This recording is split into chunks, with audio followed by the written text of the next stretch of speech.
Vedela si o tom, že aj Beyoncé, jedna z najúspešnejších speváčok dnešnej doby, mala o sebe voľakedy pochybnosti? Áno, mala. Dneska je ale jedna z najtop hviezd, ktoré sú na scéne.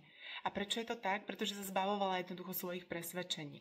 A ja ti dneska ukážem NLP techniku, ktorá ti pomôže zbaviť jedného z tvojich presvedčení. Čo potrebujeme k tejto NLP technike? Jednoducho tvoju úžasnú predstavivosť. Chcem od teba, aby si predstavila 3 stoličky. Jednu takú škarečiu, takú, ktorá není moc lákavá, tá bude predstavovať tvoje najväčšie presvedčenie.